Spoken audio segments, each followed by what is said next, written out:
3일 만에 여로보암과 모든 백성이 르호보암에게 나아왔으니 이는 왕이 명령하여 이르기를 3일 만에 내게로 다시 오라 하였습니다.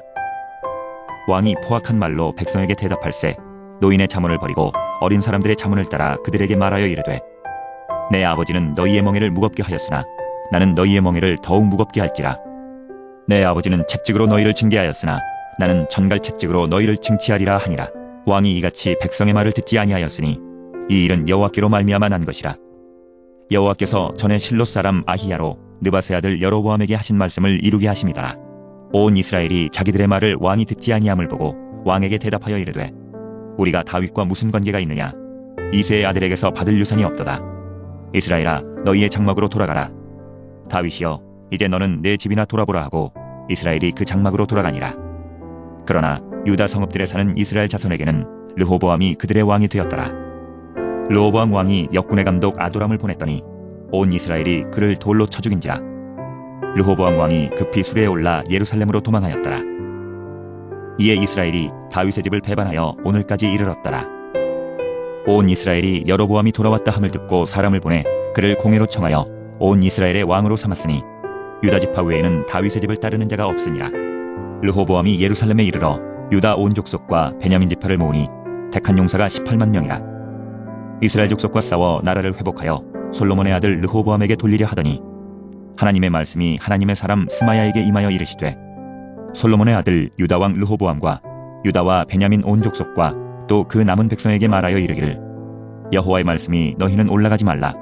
너희 형제 이스라엘 자손과 싸우지 말고 각기 집으로 돌아가라. 이 일이 나로 말미암아 난 것이라 하셨다 하라 하신지라. 그들이 여호와의 말씀을 듣고 그 말씀을 따라 돌아갔더라. 열왕기상 12장 12절로 24절. 젊은 측근들의 조언대로 백성의 요구를 거절한 르호보암에게 북쪽 10지파가 등을 돌립니다. 이에 유다 지파 외에 온 이스라엘이 여로보암을 왕으로 추대합니다. 솔로몬 시대부터 어떤 일이 있었습니까? 자율이 아닌 강제적인 그런 노역이 있었어요. 그 솔로몬 이후에 르호보암이 왕이 되어서 북쪽에 있는 10지파가 간절하게 원했던 것은 그 심한 노동과 노역을 좀 줄여달라고, 아니 좀 없애달라고, 부탁 아닌 부탁인 거죠. 그렇게 했는데도 불구하고 르호보암은 내 아버지는 너희의 멍에를 무겁게 하였으나 나는 너희의 멍에를 더욱 무겁게 할지라. 내 아버지는 채찍으로 너희를 징계하였으나 나는 전갈 채찍으로 너희를 징치하리라. 이런 말을 했다는 겁니다. 연륜이 높고 그동안 솔로몬을 섬겼던 그 노인들의 말들을 듣지 아니하고 어린 사람들의 말을 들었다. 결국 북쪽에 있는 10지파의 요구를 듣지 않게 되고 그래서 북쪽 10지파는 여로보암을 왕으로 세우게 됩니다. 온 이스라엘이 자기들의 말을 르호보암 왕이 그 모든 노동과 노역을 시켰던 감독 아도람을 보냈습니다. 이를 좀 잘 처리해봐라 라고 보냈겠죠. 그런데 이스라엘 사람들이 그를 돌로 쳐 죽였다. 르호보암 왕이 급히 수레에 올라서 예루살렘으로 도망쳐 왔다. 르호보암 왕이 가만히 있을 수 없잖아요. 그래서 유다 온 족속과 베냐민 지파를 모았습니다. 택한 용사가 18만 명이에요. 엄청난 숫자를 모았어요. 싸우려고 했는데 하나님의 말씀이 임합니다. 스마야에게 임해서 이렇게 말씀하세요. 솔로몬의 아들 유다 왕 르호보암과 유다와 베냐민 온 족속과 또 그 남은 백성들에게 말하여 이르기를 여호와의 말씀이 너희는 올라가지 말라. 너희 형제 이스라엘 자손과 싸우지 말고 각기 집으로 돌아가라. 이렇게 말씀을 하셨다는 거예요. 이렇게 말씀하신 것은 실로 사람 아히야를 통해 느밧의 아들 여로보암에게 하신 약속을 이루시기 위함이었다. 열왕기상 11장 11절에 나와 있습니다.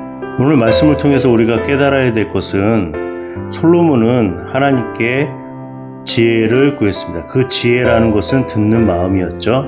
하나님께서는 그것을 좋아하셨어요. 그래서 지혜뿐만 아니라 부귀영화를 다 주셨죠. 그런데 그의 아들 르호보암은 백성들의 마음을 잃지 못했다는 거예요. 듣는 마음이 없었죠. 그래서 지금 하나님께서 전체적인 모든 것들을 이끌어 가시지만 그 가운데 하나님의 마음뿐만 아니라 이스라엘 백성들의 마음을 얻지 못하여서 지금 이렇게 서로 대적하는 사이가 되었다라는 사실입니다. 르호보암의 할아버지였던 다윗은요, 이런 상황에서 어떻게 했습니까? 하나님 앞에 기도했어요. 자기가 할 수 있는 18만 명의 병력을 모으는 것이 아니라 하나님 앞에 기도했다라고. 하나님께서 하라고 하시는 대로 했습니다. 나와 대적하는 그 상대와의 모든 전쟁과 결투 속에서 내 마음대로 하지 않았다는 거예요. 하나님 앞에 묻고 하나님께서 하라고 하시면 나아갔던 거예요.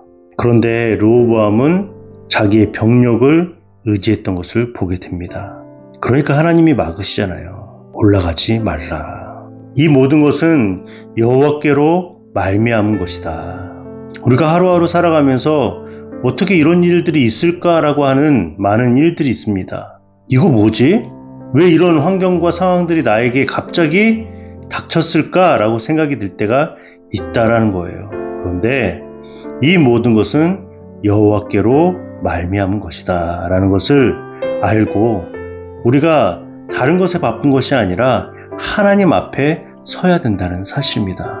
르호보암의 어리석고 잘못된 판단으로 말미암아 분열되어져 있지만 이 모든 것 또한 여호와의 뜻 가운데 있다라는 것을 믿고 내가 어떻게 오늘 하루를 살아가야 될 것인가, 진정으로 돌이키고 회복해야 될 것들이 무엇인가 발견하시고 깨닫고 나의 요구 조건을 하나님 앞에 들어달라고 하는 것이 아니라 먼저 하나님의 말씀을 듣고 하나님의 음성을 듣고 듣는 마음으로 오늘 하루를 살아가야 될 줄 믿습니다. 그렇게 잘 살아가시고 승리하시는 저와 여러분 되시길 주님의 이름으로 부탁드리고 축복합니다.